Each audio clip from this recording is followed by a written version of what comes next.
she ahead of the class. Girl, that dress fits you perfectly. I like my girls with class, like a woman's university. What's up, everyone? It's yours truly, Valencia King, with Real Talk Sports right here on KKBI 89.9 FM. We are in the American Airlines Center for the Dallas Mavericks, taking on the one and only Charlotte Bobcats. Now, the Dallas Mavericks have some edge they need to let off, so maybe we can get the win tonight. We'll just have to see. But here's a little connection between the two. We have Mr. Gerald Henderson Jr. We also have Wayne Ellington. We have the wingman for the Mavs, Vince Carter, and, of course, Brandon White, who all actually played collegiate basketball at the University of North Carolina. So quite a few North Carolinians in the house tonight. But we'll see. That connection will be on the benefit of the Dallas Mavericks side tonight. I was so excited when I saw the orange shirt, and I was just like, oh my goodness, we have to get him. Now, tell me how you feeling about tonight's game, Mr. Brent? Good. Bobcats are up at half, so it's good. It's gonna be a close game though. It'll be a close game. Yeah. Of course. Anyone at home? I don't know. I got family in Charlotte, so I'm here in Dallas. Shout out to everybody in Charlotte. Hey, what's up, y'all?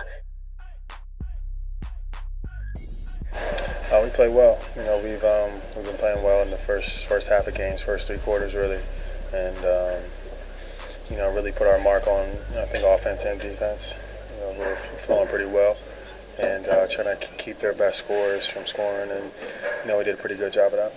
Now, what do you guys have to do, especially in the fourth quarter of the game, to keep that momentum going? It seemed like it happened in the game in Miami and again tonight.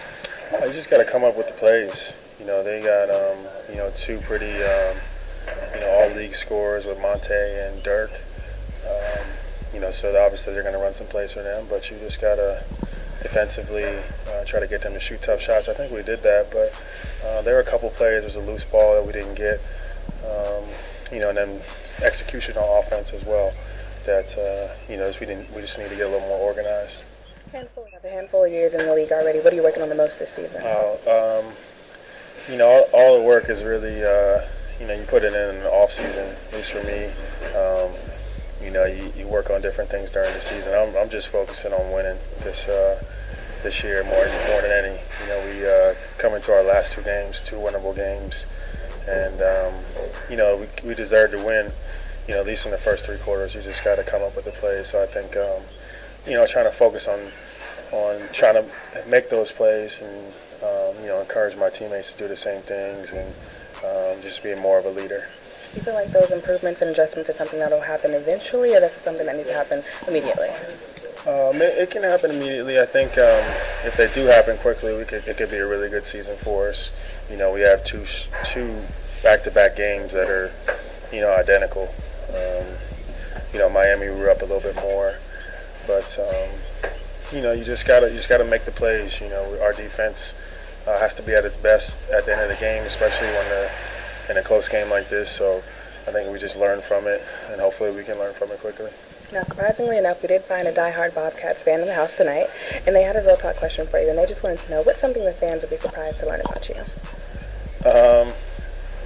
Surprised to learn about me. I love Frosted Flakes. I try to eat them almost every day. Well, thank you very much. It's been Real Talk Sports.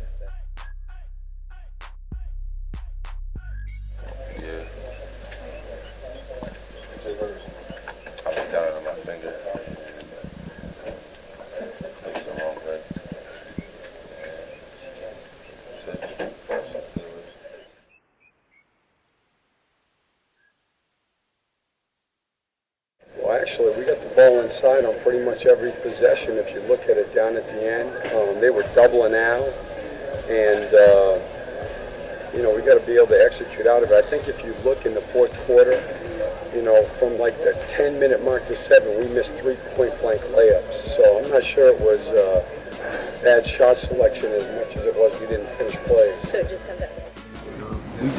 We knew it was going to be a tough game tonight. It wasn't going to be like a cakewalk. They ate the Charlotte role. They play hard, they compete, and they give us a chance to win every night. And we had to stay consistent with it. We kept after it, and we was able to get that lead and stay and get the win tonight. We have All-Star 33 who tweeted us at the game and said it was nice to finally see some backside rebounds. Yeah. That's what I do, and so anytime I get a chance to get in the game, I'll do it. So hopefully coach gives me a little more leeway now and a few more minutes. If not, I'll stay ready either way. and keep training hard. Can you talk about the first and fourth quarter being good? What adjustments need to be made going on another back-to-back to get full 48 minutes successfully in a row? Well, you know,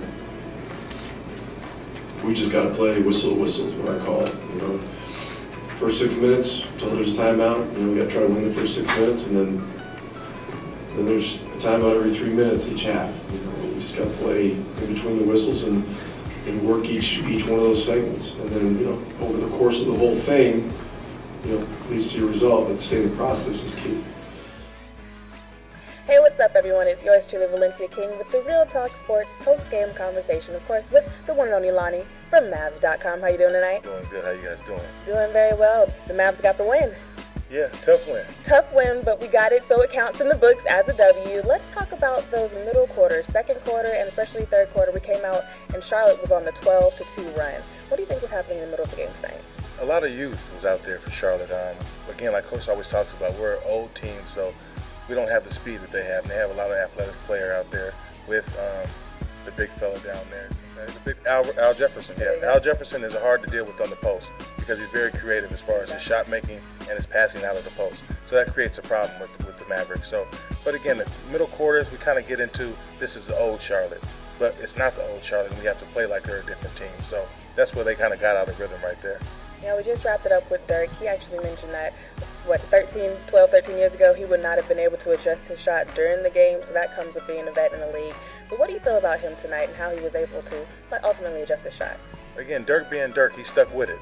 Granted, he's an MVP, so he's an all-star. He understands that when he's not shooting well, how to adjust his shots. He works on these same shots night in, night out. And again, it's something that he knew that he wasn't doing good. Yet he said he didn't know he was 1 for 10, which he was, but he knew it was a bad night. But being Dirk, he turned it on the right time in the fourth quarter when we needed him most. Most definitely. And one thing you got to ask Coach about was Bernard James and his performance. So what are you seeing that you like out of him?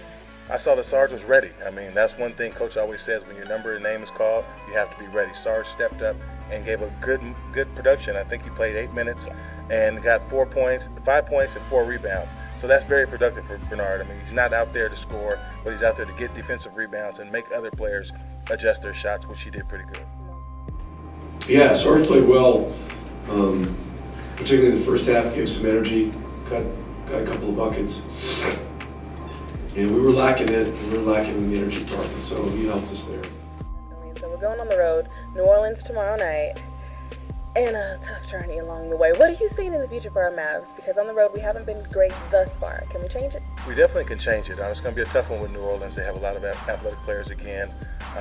One thing that's going with us, Anthony Davis isn't playing. He has a broken hand, so that's going to be good for us. But the guard play that the Pelicans have is going to be a challenge for us. It's going to make Jose, the rookie, Mikal and Shane Larkin have to step up and play. But again, I don't think we're going to have Wayne Ellington not playing. He's going to be one of those players that's going to get in the mix. Right. Again, once his name is called, he'll be ready to play. Most definitely. I would have to agree with that, and we'll get to see Amo again tomorrow night. And we know he'll be doing his thing out in New Orleans, the newfound Pelicans. Well, thank you very much. And if anyone wants to find out more information about you with Mavs.com, where can they go to? They can go to Mavs.com, follow me on Twitter, LF3. Whatever. I'm there, but Mavs.com is where you can find me most. Right here with you guys, it's Real Talk Sports post-game conversation. The one and only Lonnie from Mavs.com, and yours truly, Valencia King. She bad, she the head of the class. Girl, that dress fit